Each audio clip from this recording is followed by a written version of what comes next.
le travail de l'Évangile.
Bonjour bien-aimés, par la grâce de Dieu, je suis très content de pouvoir nous réunir aujourd'hui. Dieu a vraiment fait beaucoup de travail pour nous dans ces dernières années. C'était en fait des travaux qui ont été difficiles au début. Mais Dieu nous a donné beaucoup de grâce et de bénédictions, tout comme si on y rêvait. Pendant que je prépare la parole cette fois-ci, Dieu m'a donné beaucoup de reconnaissance et de joie que je ne peux pas exprimer. Le cœur de Dieu. En fait, si j'étais Jésus, je serais vraiment douloureuse. Et c'est ce genre de cœur. Nous allons d'abord lire la Bible. Nous allons lire aujourd'hui dans Jean chapitre 3 à partir du verset 21. Nous allons ouvrir dans Jean chapitre 3, verset 1. Nous allons lire du verset 1 au verset 21.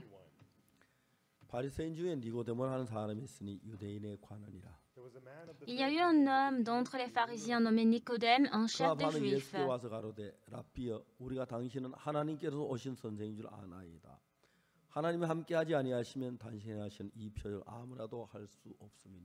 Qui vint lui auprès de Jésus de nuit et lui dit: Rabbi, nous savons que tu es un docteur venu de Dieu, car personne ne peut faire ces miracles que tu sais si Dieu n'est avec lui.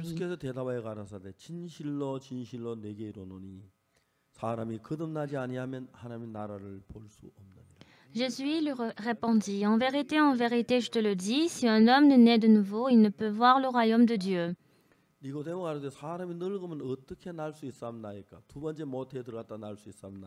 Nicodème lui dit: Comment un homme peut-il naître quand il est vieux? Peut-il rentrer dans le sein de sa mère et naître?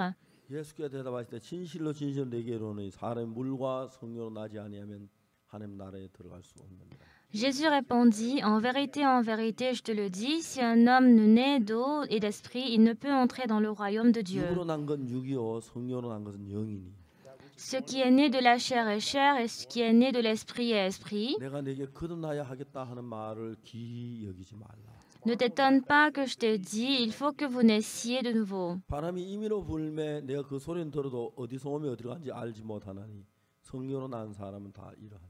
Le vent souffle où il veut, et tu en entends le bruit, mais tu ne sais d'où il vient ni où il va. Il en est ainsi de tout homme qui est né de l'esprit. Nicodème lui dit: Comment cela peut-il se faire?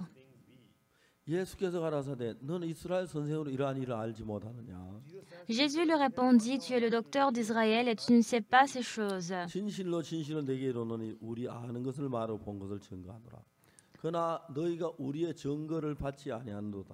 En vérité, je te le dis, nous disons ce que nous savons et nous rendons témoignage de ce que nous avons vu, et vous ne recevez pas notre témoignage. Si vous ne croyez pas quand je vous ai parlé de ces choses terrestres, comment croirez-vous quand je vous parlerai des choses célestes? Personne n'est monté au ciel si ce n'est celui qui est descendu du ciel, le Fils de l'homme qui est dans le ciel. Et comme Moïse éleva le serpent dans le désert, il faut de même que le Fils de l'homme soit élevé, afin que quiconque croit en lui ait la vie éternelle.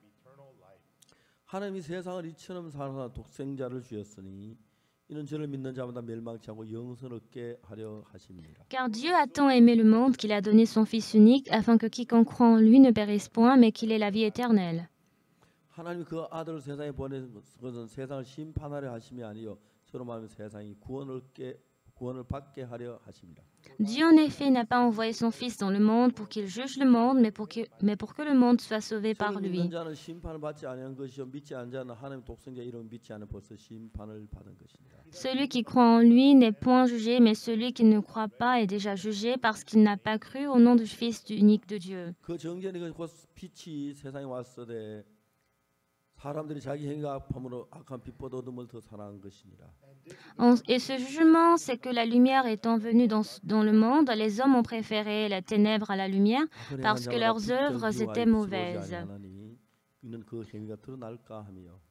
Car quiconque fait le mal est la lumière et ne vient point à la lumière de peur que ses œuvres ne soient dévoilées. Mais celui qui agit selon la vérité vient à la lumière afin que ses œuvres soient manifestées parce qu'elles sont faites en Dieu. Je suis très reconnaissant du fait qu'on peut faire ce séminaire aujourd'hui. Donc pour ce séminaire, il y a beaucoup de stations de télévision qui diffusent notre séminaire. Et nous pensons qu'il y a beaucoup de personnes qui sont en train d'écouter notre séminaire. C'est une reconnaissance de pouvoir parler de l'histoire de Jésus-Christ et non mon histoire.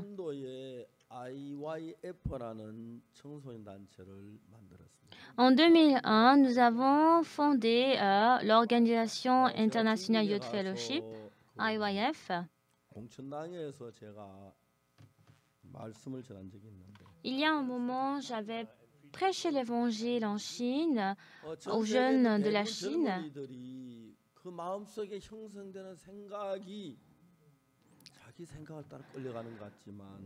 Lorsque nous regardons les jeunes du monde entier, il semble qu'ils sont conduits par leurs pensées.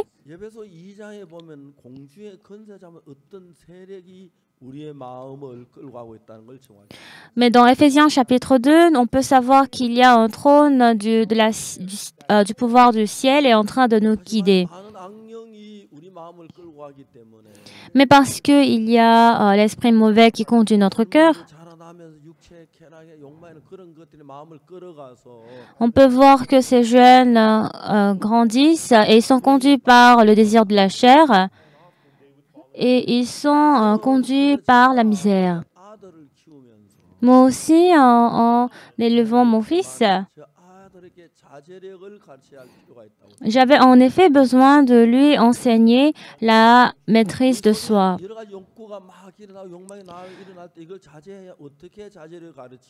En fait, nous avons beaucoup de désirs en nous, mais on a besoin de la maîtrise de soi. Lorsque mon fils avait 6 ou 7 ans, j'avais pensé à avoir beaucoup de maîtrise de soi. L'enfant demande à son père, « Papa, donne-moi un bonbon, achète-moi de la glace. » Ce n'est pas quelque chose de cher ou grand. Mais en achetant ces choses, des enfants, ils peuvent manger et ils peuvent se réjouir.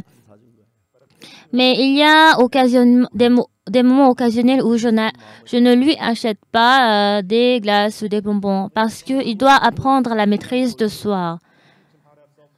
Pour lui enseigner comment il peut se maîtriser. Mon papa, la glace, j'ai dit non pour aujourd'hui. Papa, j'ai dit non. Mais papa, j'ai dit papa a dit non.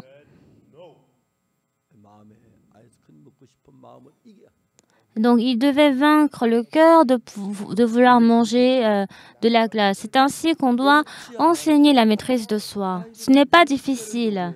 Lorsque l'enfant demande 10 choses, moi aussi, je veux acheter des choses comme les enfants veulent. Mais en fait, si on fait tout selon ce que l'enfant veut, mais il faut commencer par enseigner à l'âge de 6-7 ans la maîtrise de soi.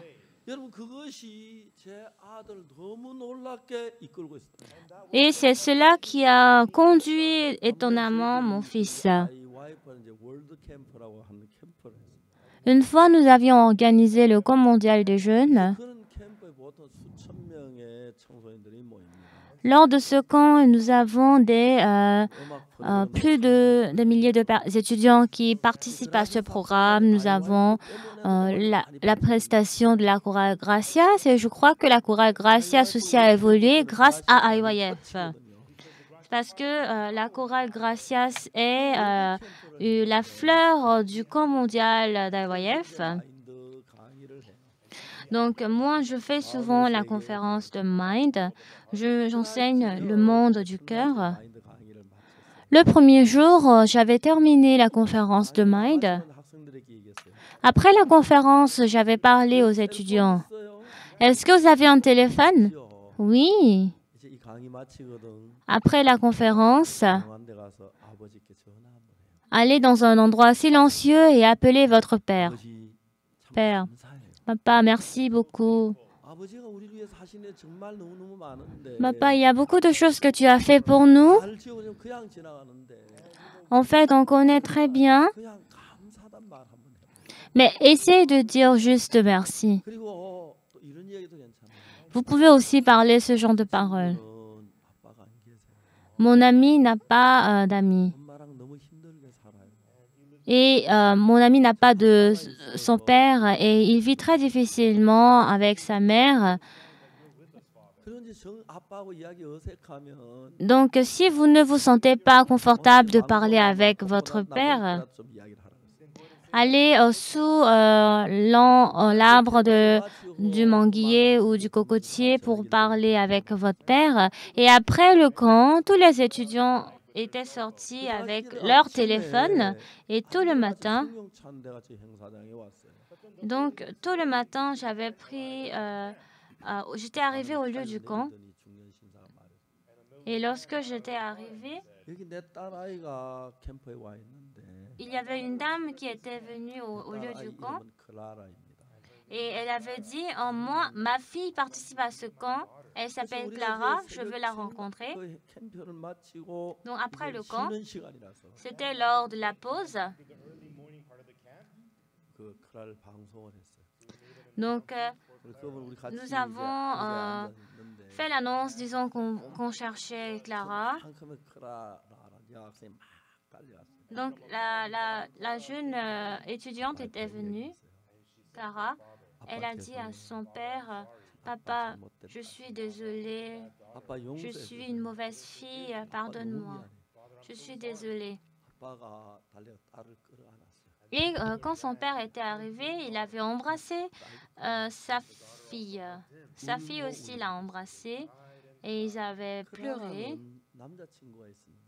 Clara avait un copain et son copain avait dit à Clara, Clara, il y a une chose que je veux te montrer. Qu'est-ce que c'est? Il a ouvert son sac et il était étonné. Il y avait plus de $100 dans son sac.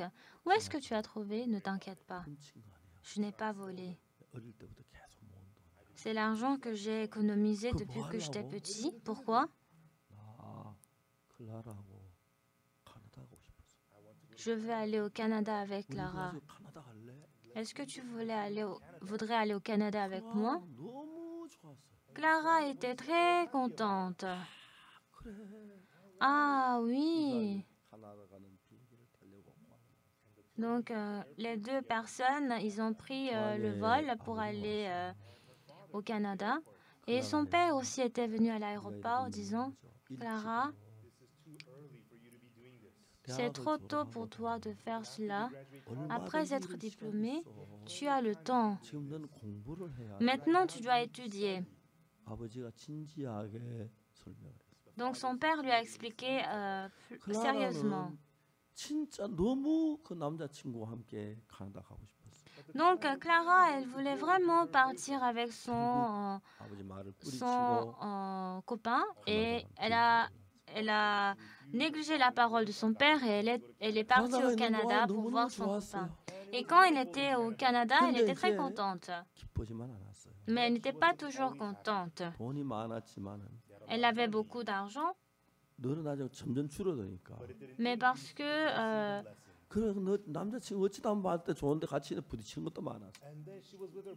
lorsque l'argent commençait par manquer, elle commençait par se heurter avec son copain. Clara, pourquoi tu as encore acheté ceci? J'ai besoin de cela. Oui, tu as besoin de cela, mais tu sais, il nous reste combien d'argent? Si on achète tout, maintenant, qu'est-ce qu'on peut faire? Si avec de l'argent, on n'achète rien, pourquoi avons-nous besoin de l'argent? Mais de toute façon, il faut savoir économiser de l'argent. De toute façon, on va utiliser de l'argent, donc si on a besoin de l'utiliser, on l'utilise. Ce n'est pas tout, mais... Donc, c'est ainsi qu'elle s'est heurtée avec son petit ami à cause de ces choses. Un jour, elle ne pouvait plus vivre avec son copain et elle était revenue au Mexique. Donc, son père était au courant et il était venu à l'aéroport. Et à l'entrée de l'aéroport, elle avait vu son père. Elle voulait crier en disant « Papa » pour l'embrasser, mais d'une autre part dans son cœur, « Ah, j'ai refusé la parole de mon père. Je n'ai pas obéi à la parole de mon père. » Donc, elle se sentait désolée, elle voulait courir en fait vers son père, mais il y a une pensée qui se disait « Ah non, je suis une mauvaise fille » et c'est ainsi qu'elle avait fui et elle était revenue à la maison. Donc, elle était en fait contente de revenir avec son père, mais elle se sentait vraiment désolée envers son père parce qu'elle avait fait beaucoup de choses erronées. Elle ne pouvait plus regarder son père. Donc, jusqu'à ce que son père ne parte au travail, elle était toujours couchée au lit. Chaque jour passait et elle ne se sentait plus confortable envers son père. Et c'est ainsi que Clara a participé au camp mondial d'IYF. Et le premier jour, elle a écouté le message disant qu'elle doit appeler son père pour lui demander le pardon. Et elle s'est dit, ah, il faudrait que j'appelle mon père. Donc, ainsi, elle a appelé son père. Papa, je suis Clara. Je suis vraiment désolée, papa. Je suis vraiment désolée, mais ça a été vraiment difficile pour moi de vous demander de m'excuser. Papa, excuse-moi. Donc, son père, en recevant le coup de fil de sa fille bien-aimée, il ne pouvait pas dormir toute la nuit. Et après, dès le lendemain matin, il a pris rapidement sa voiture pour venir au lieu du camp mondial. Donc sa fille est venue envers son père et lui demander le pardon. Papa, je suis désolée, je voulais faire de bonnes choses envers toi, mais je n'ai que fait de mauvaises choses envers toi. C'est ainsi qu'elle avait pleuré et son père aussi avait pleuré. Maintenant, ils forment une famille agréable. Entre nous et Dieu aussi, c'est pareil.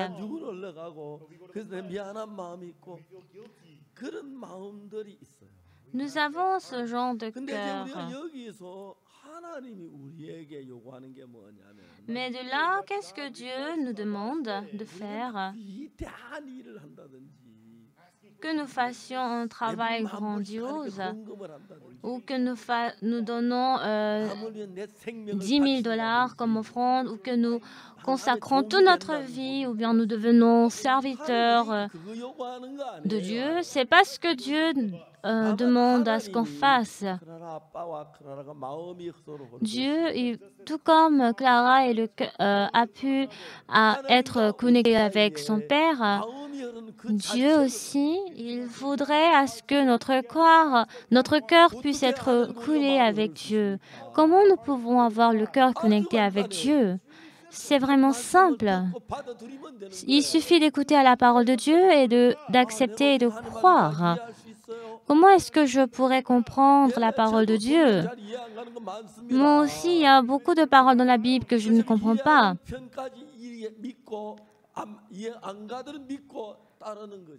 Bien que nous comprenions ou pas, il suffit juste de croire à la parole.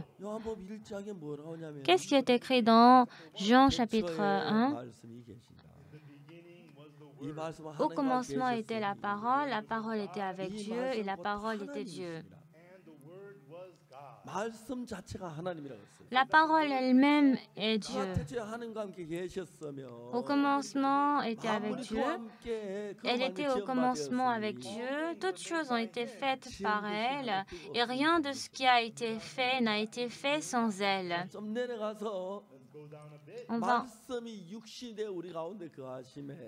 Donc, là, on va encore descendre. La parole a été faite par chair et en descendant encore de plus. Et elle est venue chez les siens et les siens ne l'ont point reçue. Mais à tous ceux qui l'ont reçu, à ceux qui croient en son nom, elle a donné le pouvoir de devenir enfants de Dieu, lesquels sont nés. C'est le message principal du livre de Jean. Mais à tous ceux qui l'ont reçu, à ceux qui croient en son nom, est-ce qu'il y a des personnes qui ont le même cœur que Jésus-Christ? Non, il n'y a personne. Alors, qu'est-ce que vous devez faire, bien-aimés? Il suffit juste de croire, d'accepter à la parole. Comment vous pourrez accepter la parole? Bien que vous ne comprenez pas, il suffit juste de croire et d'accepter à la parole. Alors, cette parole pourra entrer dans mon cœur et commencera par dominer mon cœur. Jésus-Christ, il est le Dieu Tout-Puissant. Il a beaucoup de pensées, il a beaucoup de puissance et de sagesse. Moi, en tant qu'homme, j'avais suivi la chair. Je ne pouvais pas parvenir à la justice, je ne pouvais pas parvenir au pouvoir de Dieu et je ne peux pas du tout comprendre toutes les œuvres de Jésus. Est-ce que c'est parce que nous comprenons Dieu que nous le croyons? J'étais allée au restaurant, par exemple, avec le pasteur Joseph. Pasteur Joseph, qu'est-ce que vous voulez manger? Est-ce qu'on peut prendre la soupe de pommes de terre? C'est vraiment intéressant en Corée avec la soupe de pommes de terre.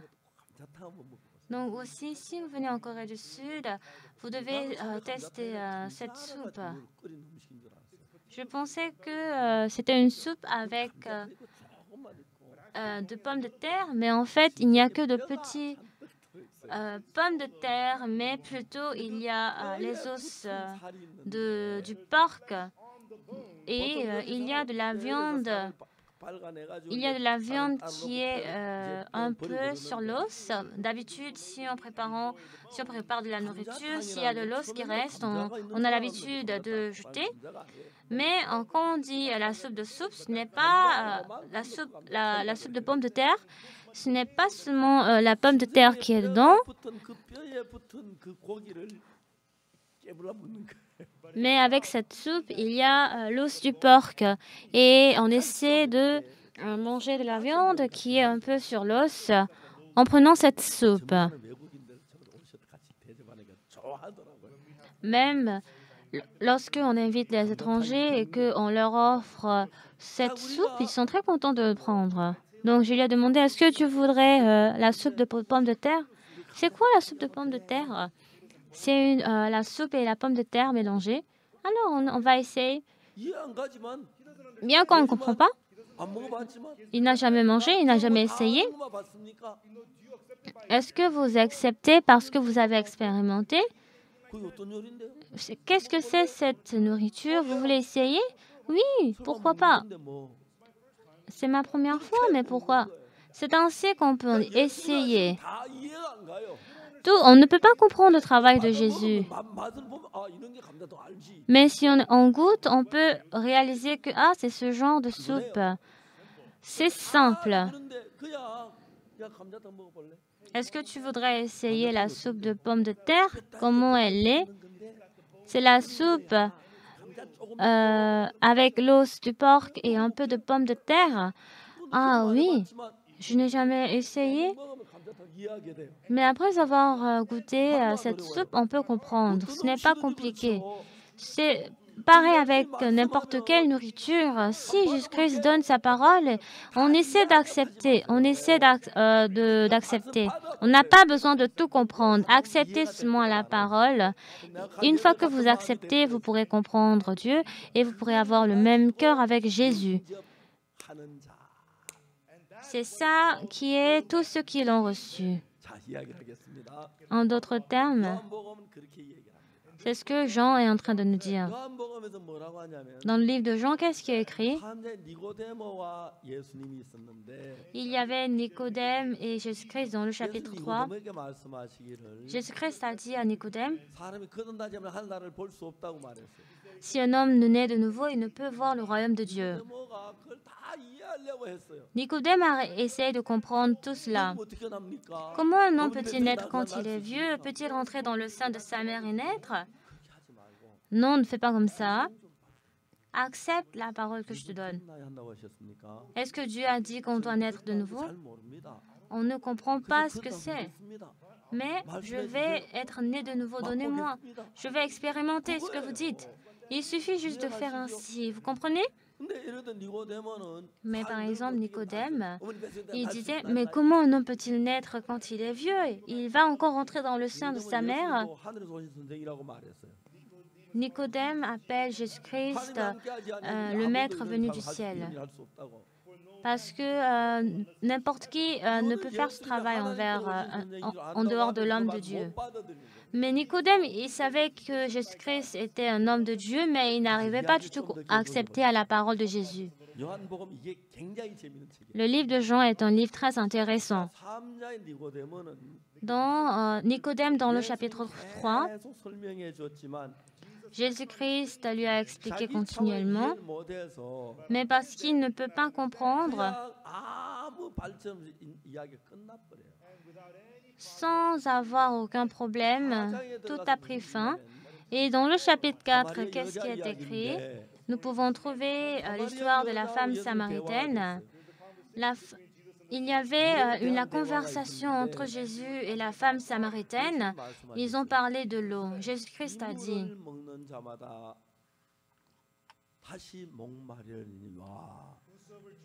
quiconque boit de cette eau aura encore soif. Mais celui qui boira de l'eau que je lui donnerai n'aura jamais soif. Et l'eau que je lui donnerai deviendra en lui une source d'eau qui jaillira jusque dans la vie éternelle. Il y a la différence de niveau entre Jésus-Christ et nous.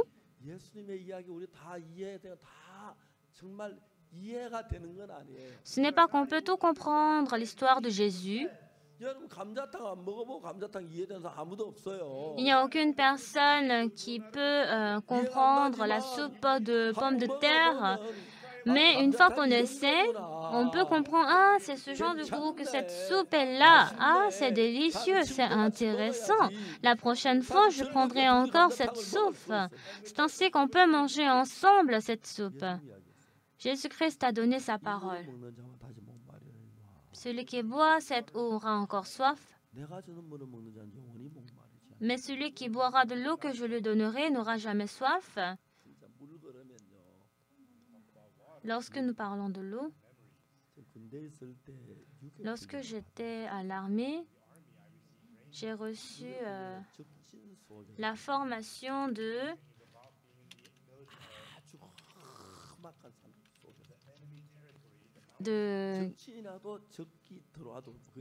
guérilla. Donc, quand il y a l'ennemi qui t'arrive, avant de recevoir la formation pour la première fois, le premier exercice, c'est de sauter le plus haut possible.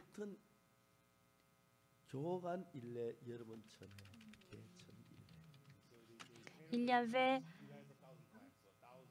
lorsque l'instructeur fait une fois, nous devons faire 10 fois. Donc, il y a des centaines de personnes qui sautent ensemble. 1, 2. Et dernier, en arrivant à 999 000, on ne doit pas dire en fait 1000. Si quelqu'un crie 1000, on devait revenir. Donc, à 999, on se dit on doit se taire. Mais toujours, il y a une personne qui criait 1000. Donc, c'est ainsi quand on perd l'énergie dans tout le corps. On verse énormément de sueur. Même si on buvait de l'eau, on avait toujours soif. Donc, on buvait de l'eau, on buvait 10 bouteilles d'eau par jour. Donc, pendant l'entraînement, dans une grande boîte, il y avait un paquet de sel et on prenait du sel d'un poignet parce qu'on versait trop de sueur. Donc, le sel toujours sortait de notre corps. Donc, toujours, on devait prendre du sel. Et c'est ce genre de formation on recevait. Et après la formation, je voulais me lever et je n'arrivais plus à me lever. Et j'ai réalisé que j'avais un problème cardiaque. Et c'est à partir de ce moment que j'avais eu un problème cardiaque, un arrêt cardiaque. Et lorsque j'avais 40 ans, mon cœur commençait par avoir de problèmes. Mais je ne peux pas tout raconter, mais par la puissance de Dieu, je suis totalement guérie. Lorsque j'avais 50 ans, mon cœur était vraiment en mauvais état, mais j'ai soumis ce problème entre les mains de Dieu. Donc, c'était quand j'avais 50 ans, donc ça fait il y a de cela 30 ans. Donc, il y a de cela 30 ans, mon cœur a été guéri et je suis maintenant en forme aujourd'hui.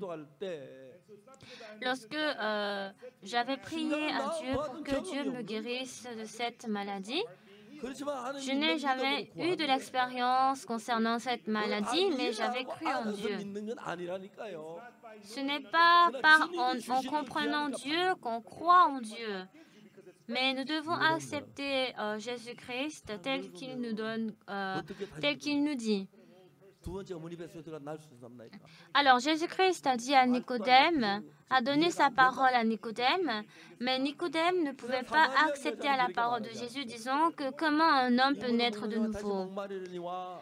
Donc, dans Romains chapitre 4, verset 13, Dieu a donné sa parole, disant que quiconque boit de cette eau aura encore soif, mais celui qui boira de l'eau que je lui donnerai n'aura jamais soif. Une fois que nous buvons de l'eau, il n'y a pas d'eau où nous ne pourrons plus avoir soif éternellement. Est-ce qu'il y a de l'eau où on ne pourra jamais avoir soif éternellement? Mais la femme samaritaine, elle a brisé son cœur. Selon moi, ce n'est pas le cas, mais pour lui, il peut. Seigneur, comment est-ce qu'on peut trouver ce genre d'eau, Seigneur? Ne mentez pas. Vous ne m'avez vu jamais. Je ne sais pas si elle avait dit ainsi, mais en réalité, elle n'avait pas donné ce genre de parole. Seigneur, donne-moi cette eau, afin que je n'ai plus soif et que je ne vienne plus puiser ici. C'est ça la différence. C'est ça qui est tout. Dans Jean chapitre 5, 자, 요한복음 3장에서 니고데모는 예수님이 하늘로부터 오신 선생님 안다고 하면서도 donc dans Jean chapitre 3, Nicodème était au courant que Jésus-Christ venait du royaume des cieux, mais toujours il avait refusé la parole de Jésus. Jésus-Christ ne nous demande pas de faire telle chose.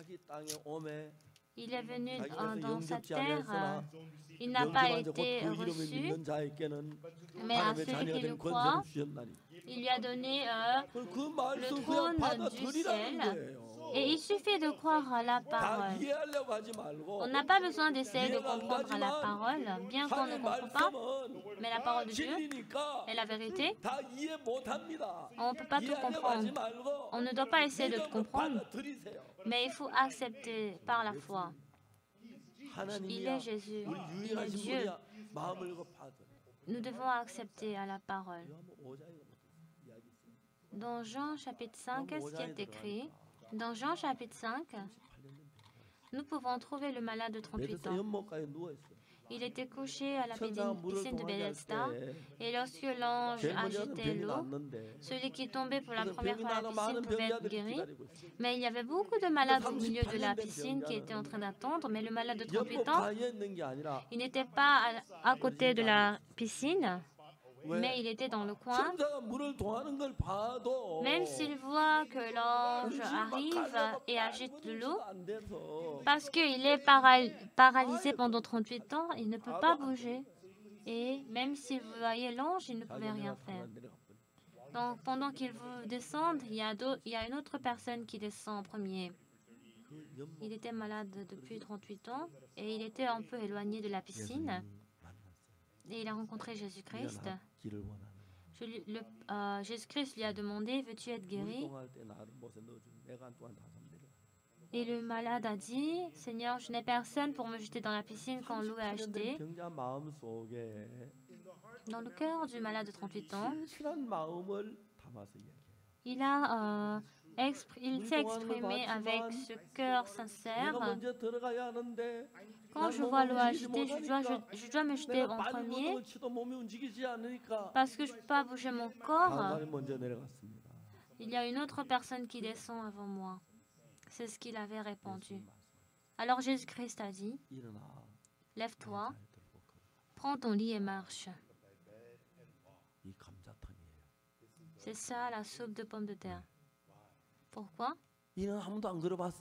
Parce qu'il n'a jamais marché. Le pasteur Joseph, vous avez déjà essayé ce ragoût? C'était comme cela au début, n'est-ce pas? On ne connaissait pas ce ragoût de pommes de terre. Parce que quelqu'un lui a recommandé, c'est ainsi qu'il a essayé ce plat. Moi aussi, je n'ai jamais essayé ce plat, mais c'est vrai. Jésus-Christ nous demande de prendre notre lit et de marcher. Je ne peux pas marcher. Je n'ai jamais essayé de marcher. Mais s'il me demande de marcher, et je vais essayer de marcher. Et c'est ainsi qu'il a accepté cette parole.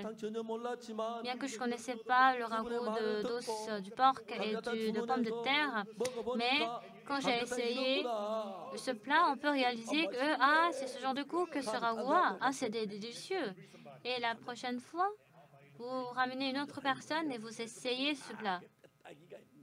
C'est quoi ce plat? Il y a l'os de porc dans ce ragoût et c'est vraiment délicieux. Et il y a un peu de pommes de terre et c'est très très délicieux. Alors, apportez-moi. C'est ainsi qu'on essaie ce ragoût. Jésus-Christ nous demande de nous lever, de prendre notre lit et de marcher. On ne peut pas comprendre la parole, on ne peut pas marcher. Mais le malade a dit, quand Jésus-Christ a donné sa parole au malade, il s'est levé et il a marché.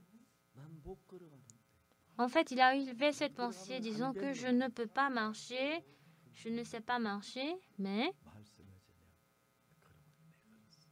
selon la parole, il a marché. C'est ça la vie spirituelle dans le livre de Jean. Nous ne pouvons pas accepter juste en comprenant. Si Nicodème n'avait pas donné cette parole ainsi, Seigneur Dieu, je ne sais pas c'est quoi le fait de naître de nouveau, je ne comprends pas, mais si tu m'enseignes, je pourrais vous écouter. Mais il a totalement négligé la parole de Jésus. Jésus-Christ a expliqué plus attentivement. Il a enseigné de comment Moïse avait le serpent d'airain. Et comme Moïse éleva le serpent dans le désert, il faut de même que le Fils de l'homme soit élevé, afin que quiconque croit en lui ait la vie éternelle.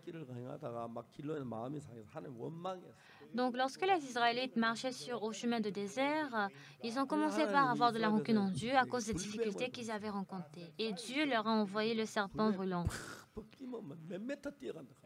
Et c'était vraiment des serpents brûlants qui les attaquaient. Et ils étaient en train de mourir en étant mordus par ces serpents. Et ils ont commencé à demander le pardon à Dieu. C'est pour cela que Dieu, il pouvait faire disparaître les serpents brûlants, mais il n'a pas fait disparaître les serpents brûlants, mais il a fabriqué le serpent d'airain. Et il a demandé à ce que quiconque regarde ce serpent pourra vivre. On ne peut pas comprendre. On est en train de mourir en étant mordu par le serpent brûlant, mais une fois que nous regardons le serpent d'airain, on pourra vivre. On n'a pas besoin de comprendre, mais il suffit juste de croire. Lorsque je donne une parole à Joseph, pasteur Joseph, je peux lui raconter une histoire qu'il ne comprend pas. Non pas seulement le ragoût de pommes de terre. Il y a une personne que je peux croire. Il suffit d'accepter la parole. Une fois que nous acceptons la parole, nous pourrons expérimenter, nous pouvons comprendre et nous pourrons commencer par croire. Même s'il y a des choses qu'on n'a jamais expérimentées, il faut juste expérimenter. Même si nous ne comprenons pas, en essayant un peu comprendre celui qui conduit la voiture, plus il conduit la voiture, il peut apprendre à conduire. C'est ainsi que nous apprenons la foi. Donc nous devons accepter à la parole de Jésus. Mais Nicodème n'avait pas accepté à la parole de Jésus. Donc, Jean, dans le livre de Jean, il a dit que Moïse éleva le serpent dans le désert. Ce serpent a été fabriqué d'airain. C'est pour cela c'est le serpent d'airain. Dans la Bible, tous ces matériels ont un sens. Dans la Bible, l'or pur représente la gloire de Dieu. L'argent représente la pierre représente la loi. Les reins représentent le jugement de Dieu. Lorsque Dieu veut représenter le jugement, il nous montre les reins.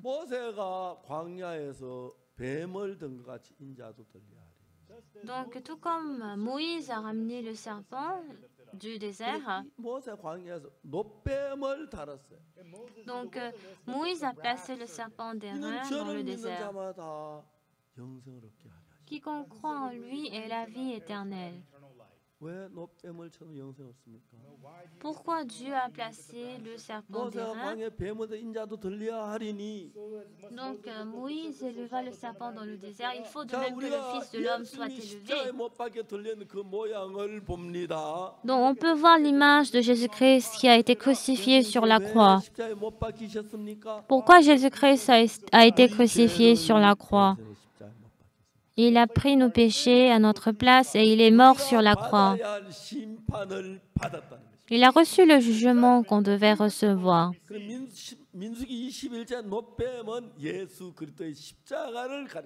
Dans Nombre chapitre 21, le serpent d'airain représente la croix de Jésus-Christ.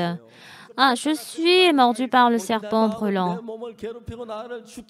Ce serpent est en train de me déranger, il est en train de me tuer. Et c'est ainsi que quand je commets le péché, ce péché me rend douloureux. Mais lorsque Dieu a établi le serpent d'airain, c'est différent. Ah, je suis en train d'être mordu par le serpent brûlant, mais comment encore je dois regarder un serpent? Mais lorsque nous regardons dans la Bible, tous ceux qui ont été mordus par le serpent brûlant, en regardant le serpent d'airain, ils ont pu vivre. Donc ce serpent d'airain représente Jésus-Christ qui a été jugé par nos péchés. Donc nous pouvons encore regarder Jésus-Christ sur la croix. Pourquoi il a porté la couronne d'épines? Pourquoi il a été blessé? Pourquoi il a été négligé? Il a pris nos péchés. Pourquoi il a pris nos péchés? Ah, il a reçu la punition de mes péchés. Alors cela signifie que mes péchés ont été effacés. Alors mes péchés sont alors effacés. Donc c'est ainsi que Jésus-Christ a pris le jugement de Dieu à ma place. Ce qui est vraiment étonnant, c'est que j'ai cru à cette nouvelle. Dans Romains chapitre 3, verset 23, il est dit « Car tous sont péchés et sont privés de la gloire de Dieu. » Mais lorsque nous regardons le verset 24, il est dit « Mais ils sont gratuitement justifiés par sa grâce, par le moyen de la rédemption qui est en Jésus-Christ. » Comment Dieu nous a relevés? Il a reçu le jugement de nos péchés.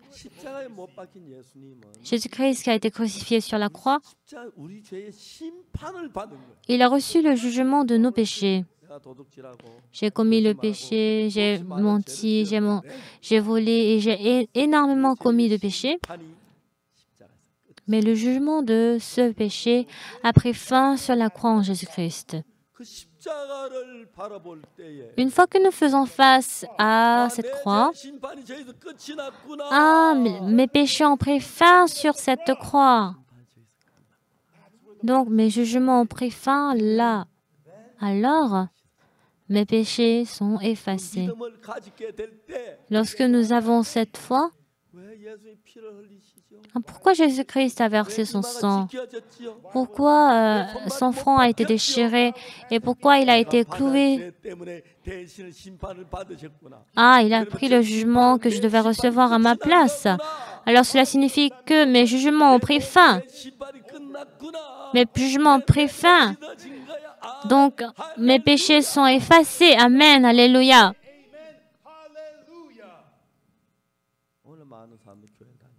Aujourd'hui, beaucoup de personnes en fréquentant l'Église, ils sont au courant que Jésus-Christ a pris tous leurs péchés, mais ils se disent qu'ils sont toujours pécheurs. Quelle est la relation entre être pécheur et la croix de Jésus-Christ? Alors, quelle est la relation avec moi si nous disons que nous sommes toujours pécheurs? Non, lorsque Jésus-Christ était mort sur la croix, ce n'est pas seulement ses péchés qui ont été crucifiés sur la croix, mais il est mort à cause de nos jugements. À travers sa mort sur la croix, tous les jugements de mes péchés ont pris fin. Tout comme Moïse a fabriqué le serpent d'airain et placé sur un poteau, ce serpent représente le jugement et c'est ce serpent d'airain qui a pris le jugement. Alors, puisque mes péchés ont pris fin, le serpent brûlant ne peut plus me mordre. Je suis ainsi, mais puisque le jugement a pris fin, donc même si je vole, je mens et que je commets le mal, mais lorsque je suis allé chez le juge, on peut trouver tous les enregistrements de mes péchés. Ah, la punition deviendra très dure, mais on peut voir que Jésus-Christ a déjà payé le jugement. Jésus-Christ n'a rien laissé. et il a tout pris le jugement à notre place.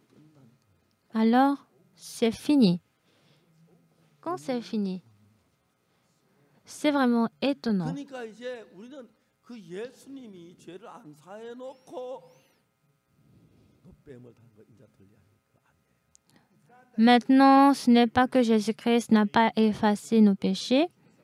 내가 대구에서 한번 집회를 했는데 Lorsque j'étais à Daegu et que j'avais fait la retraite, 그 종교부 담당자가 저 인터뷰를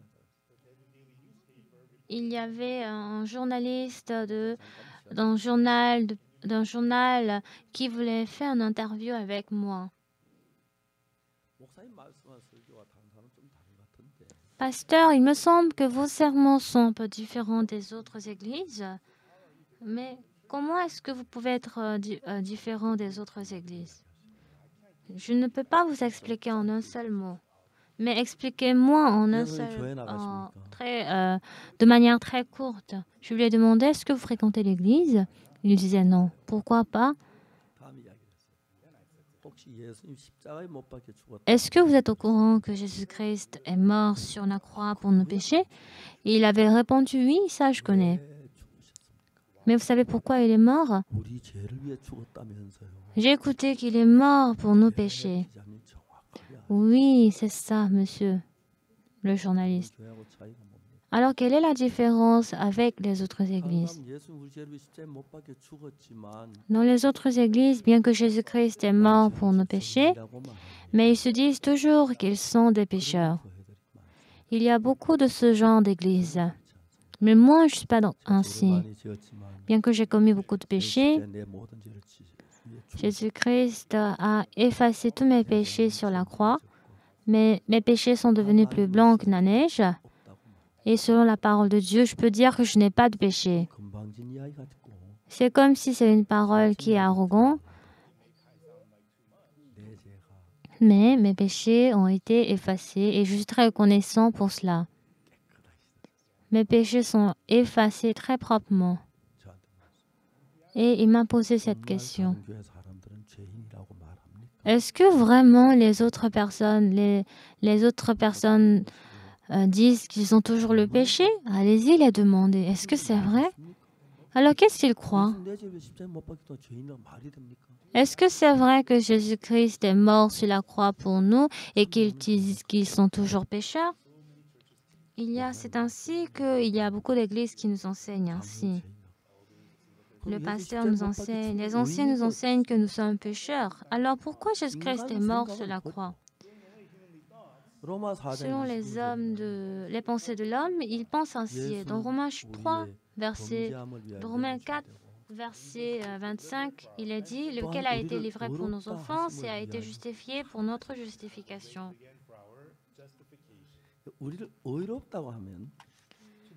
Si il nous a justifiés, cela veut dire que nous n'avons plus de péché. Donc, à cause de nos péchés, il est mort sur la croix. Et parce qu'il a effacé tous les péchés, parce qu'il a reçu tous les jugements, il nous dit que nous sommes justes. Si nous disons que toujours que nous sommes pécheurs, cela veut dire que la croix est vaine. Pourquoi? Ce n'est pas ce que la Bible nous enseigne. Parce que j'ai commis le péché, je peux dire que je suis pécheur. Mais Jésus-Christ a effacé mes péchés sur la croix. Le fait de croire en Jésus-Christ, c'est le fait de croire que mes péchés sont effacés. Et une fois que nous croyons en cela, nous croyons que nos péchés sont effacés. Mais si je dis que je suis toujours pécheur, cela veut dire que Jésus-Christ n'a pas effacé tous mes péchés. Cela veut dire que je n'ai pas cru à la parole de Dieu. C'est une parole qui est vraiment simple. Mais parce que nos pensées sont différentes de la pensée de Dieu, nous ne pouvons pas donner notre vie pour les autres. Mais Dieu, il a donné la vie de son Fils pour nous. Donc les pensées de Dieu sont différentes de nous. Jésus-Christ est mort sur la croix et parce que nos péchés sont effacés, il est mort sur la croix. Il est mort sur la croix. Mais si nous disons que nous sommes pécheurs, qui pourra mourir encore sur la croix? C'est une parole insensée. Jésus-Christ est mort sur la croix et ensuite, il a effacé tous nos péchés. Dans Jérémie chapitre 31, verset 31, j'ai effacé leurs péchés et je ne me souviendrai plus de leurs péchés. Donc, l'étudiante nommée Clara, elle a fait quelque chose vraiment de mal envers son père. Mais son père aime vraiment sa fille. Il était très content du fait que sa fille revenait et il était très content de venir à l'aéroport. Clara, elle voulait embrasser son père, mais parce qu'elle a fait quelque chose d'erreur envers son père, elle s'était cachée. Bien qu'elle a commis l'erreur, son père était allé à l'aéroport parce qu'il a déjà pardonné sa fille, parce qu'il aime sa fille. Mais sa fille, elle avait toujours le cœur désolé. Et à chaque fois que son père était à la maison, elle était couchée. Son père voulait partager son cœur avec sa fille, mais il ne pouvait pas. Mais lorsqu'elle était venue au camp de la jeunesse, elle avait appelé son père pour demander pardon. Et son père était tellement content et qu'il n'arrivait pas à dormir la nuit. « Papa, je suis désolée. » Le père aimait vraiment Clara. Il veut avoir le même cœur avec sa fille. Papa, je suis désolée. Une fois cela, c'est déjà fini. Nous avons commis le péché, nous avons fait des erreurs et Dieu, il est au courant qu'on ne peut pas corriger. C'est pour cela qu'il a envoyé Jésus. Et il a effacé nos péchés plus blancs que la neige. Mais en ayant nos pensées, nous sommes trompés par le diable. Et nous disons que nous sommes toujours pécheurs. Cela veut dire que nous révélons la croix. Bien que nous ne pouvons pas comprendre, mais la femme samaritaine, quiconque boit cette eau aura soif, mais celui qui prendra de l'eau que je lui donnerai n'aura jamais soif. Elle a accepté juste cette parole. Le malade de 38 ans, il était au courant qu'il ne pourrait pas marcher et il n'a même pas essayé de tomber à la piscine. Mais Jésus-Christ lui a donné la parole disant « Prends ton lit et marche ». Ah, Jésus, puisqu'il est Dieu, s'il me demande de marcher, alors sa parole est vraie. Donc je pourrais marcher. Moi aussi, c'est pareil.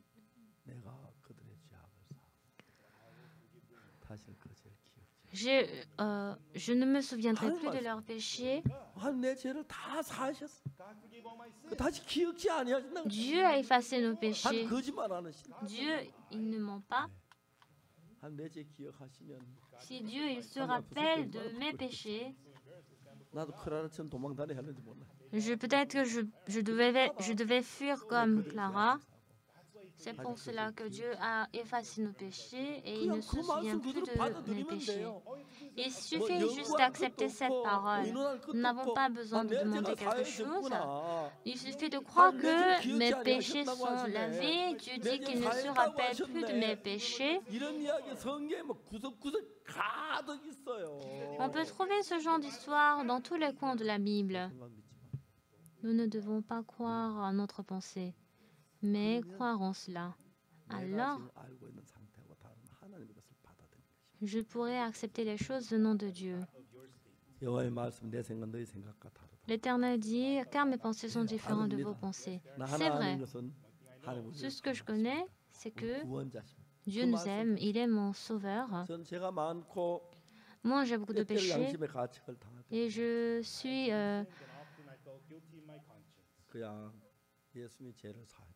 conscient de mes péchés, mais Dieu me dit qu'il ne se souvient plus de mes péchés.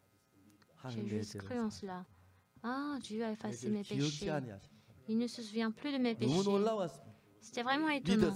J'avais cru à cette parole. Et depuis ce moment, en moi, Dieu a commencé par entrer en moi. Une fois que je me suis unie à la parole de Dieu, je pouvais voir comment Dieu me guidait.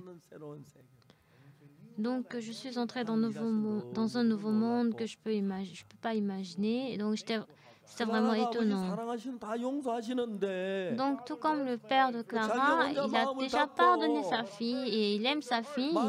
Mais sa fille, parce qu'elle avait fermé son cœur et elle ne parlait plus avec son père. En fait, son père lui avait pardonné depuis longtemps. Bien-aimés, sur la croix, le salaire de vos péchés ont pris fin. Ne croyez plus en votre pensée, mais croyez à la parole de Dieu. Dieu, il ne se souvient plus de nos péchés. Il nous dit que nos péchés sont lavés plus blancs que la neige. Une fois que nous, même si nous nous rappelons que nous avons péché, il faut accepter à la parole, tout comme le ragoût de pommes de terre. Il faut accepter que vos péchés sont effacés, que Dieu ne se souvient plus de nos péchés. C'est ainsi que vous pourrez changer, vous pourrez devenir heureux et l'Esprit Saint pourra vivre en vous. Ne soyez pas trompés par le diable. Qui que vous soyez, quel que soit le péché que vous avez commis, ce péché a été lavé sur la croix et nos péchés ont pris fin. Et Clara, elle vit de manière harmonieuse avec son père. Et récemment, j'ai entendu la nouvelle qu'elle allait se marier. Elle est en train de mener une vie si bénie.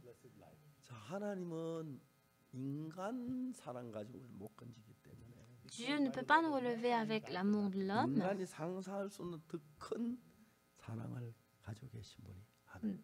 Donc c'est Dieu qui a l'amour plus grand que nous les hommes. Nous ne devons pas essayer de tout comprendre, mais accepter la parole de Dieu telle qu'elle. Je ne peux pas marcher, mais si Dieu me dit de marcher, je pourrais marcher. C'est vrai que je n'ai pas effacé mes péchés, mais si Dieu me dit qu'il a effacé, alors il a effacé. Donc si Dieu me dit qu'il n'y a plus de nos péchés, je ne dois pas croire en mes pensées, mais à la parole de Jésus-Christ. Car tous sont péchés et sont privés de la gloire de Dieu. Mais au verset 24, il est dit, « Mais ils sont gratuitement justifiés par sa grâce, par le moyen de la rédemption qui est en Jésus-Christ. »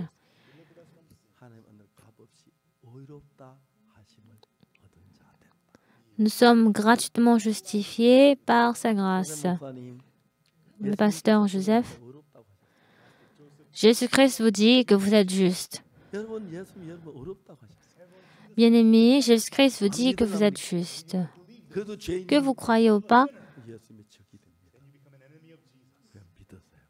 si vous ne croyez pas, cela veut dire que vous êtes devenus ennemis de Jésus-Christ. Donc, quel que soit le péché que vous avez commis, si Jésus-Christ vous dit que vous êtes juste, vous êtes juste. C'est ça le fait de croire en Jésus. Et vous pouvez être libéré du péché. Vous n'avez pas besoin de faire la veille de prière. Dans mes pensées, il semble que je suis pécheur, mais Jésus-Christ me dit que je suis juste, que je suis blanc comme la neige. Si mes péchés sont effacés, bien qu'il me semble que je suis un pécheur, mes péchés sont effacés. Il suffit de croire en comme cela. C'est ça le fait de croire en Jésus. N'élevez pas vos pensées. Quelle que soit la pensée que vous avez, nous souhaitons que vous puissiez accepter cette nouvelle. Ainsi, vous pouvez rencontrer un Dieu étonnant. À partir de ce moment, Dieu pourra vous conduire et l'Esprit Saint pourra entrer en nous. Auparavant, on était conduit par l'Esprit mauvais. Nous avons mené une vie de débauche et sale.